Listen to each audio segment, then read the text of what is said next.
لیکن آپ دیکھیں کہ ہمیشہ آئیڈیل صورتحال نہیں ہوا کرتی، ہر شخص اتنا کنسیڈریٹ نہیں ہوتا. لیکن اللہ تعالیٰ نے عورت کو جہاں شوہر کو باہر کی مشقت دی نا، کتنی مشقت ہوتی ہے گرمی میں، دھوپ میں.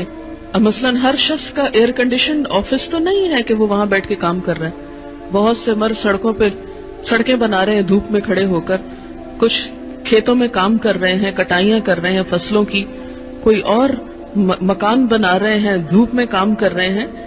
تو مرد اگر سارے دن کی باہر مشقت کرتا ہے تو وہ بھی ایک پینفل کام ہے، اور اس نے محنت کی اور بیوی کے لیے سارا آرام فراہم کیا، کھانا پینا باقی ضروریات.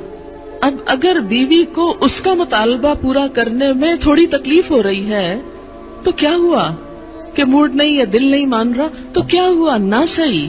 لیکن اس کے باوجود جو عورت یہ سمجھتی ہے کہ میں اپنے موڈ کے خلاف جا کر بھی اگر اپنے شوہر کو راضی کرتی ہوں تو یہ میرے رب کی رضا حاصل کرنے کا ایک ذریعہ ہے، تو آپ دیکھیں کہ یہ وہ چیز ہے جس کا صلہ آپ کو اللہ دنیا میں دے دے گا، کیونکہ آپ یہاں صرف شوہر کی نہیں اللہ کی بھی اطاعت کر رہی ہیں. کیونکہ ایک مسلمان عورت کو اس کے رب نے یہ حکم دیا ہے.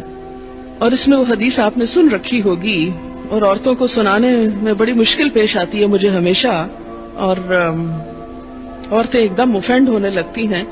لیکن بات یہ ہے کہ چونکہ اللہ کے رسول صلی اللہ علیہ وسلم نے فرمایا ہے اور ہم ان کا نام سن سن کے روتے ہیں محبت میں اور نعتیں سن سن کے جھومتے ہیں، تو یہ حکم بھی آپ کا مان لینا چاہیے اور اس حدیث کو بھی سن لینا چاہیے اتنی ہی خوشی سے جتنی خوشی سے ایک نعت سنتے ہیں. نبی صلی اللہ علیہ وسلم نے فرمایا جب مرد اپنی بیوی کو اپنے بستر پر بلائے اور وہ نہ آئے تو صبح تک فرشتے اس پر لعنت کرتے ہیں. بخاری کی روایت ہے کتاب النکاح. ٹھیک ہے اس میں کہ اگر بیوی بیمار ہے یا اسے کوئی ایسی تکلیف ہے یا کوئی جینون ریزن ہے تو اس میں اللہ تعالیٰ اتنے بے رحم نہیں ہے کہ وہ دیکھ رہے ہیں کہ ایک عورت بخار میں پڑی ہے اور اس کا شوہر اس سے مطالبہ کر رہا ہے اور عورت نے نہیں مانا تو اس پہ لعنت بھجوانی شروع کر دی جائے. نہیں، یہاں ایک نارمل حالات کی بات ہے کہ ایک عام حالات میں ایک عورت اگر اطاعت نہیں کرتی یا بات نہیں مانتی. اور اسی لیے ایک اور حدیث ہے، حضرت ابو ہریرہ کہتے ہیں کہ آپ صلی اللہ علیہ وسلم نے فرمایا اگر عورت کا خاوند اس کے پاس موجود ہو تو وہ اس کی اجازت کے بغیر نفلی روزہ نہ رکھے. تو گویا شوہر کی اطاعت نمبر 1 عام روزمرہ زندگی کے کاموں میں کوآپریشن، اطاعت بمانا کوآپریشن ہے. طوعاً کا مطلب ہوتا ہے خوشی سے کام کرنا. نمبر 2 اس کی خاص ضرورت یا تقاضے کو پورا کرنے میں اطاعت. ہاں، کہاں اطاعت نہیں؟ جب وہ کوئی حرام کام کرنے کو کہے، جب وہ کوئی ناجائز کام کرنے کو کہے، جب وہ اللہ اور اس کے رسول صلی اللہ علیہ وسلم کی مرضی کے خلاف کام کرنے کو کہے. لا طاعت لمخلوق فی معصیت الخالق. مخلوق کی اطاعت جائز نہیں خالق کی نافرمانی میں. اگر اللہ تعالیٰ کسی کام پہ ناراض ہے وہ اطاعت جائز ہے.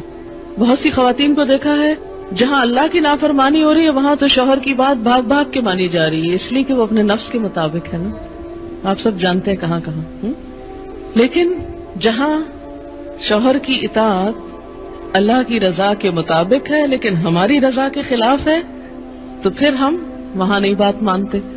تو بسا اوقات ہم بظاہر اللہ کی رضا کا لیبل تو لگاتے ہیں، ہوتی اندر سے اپنے نفس کی اطاعت ہے.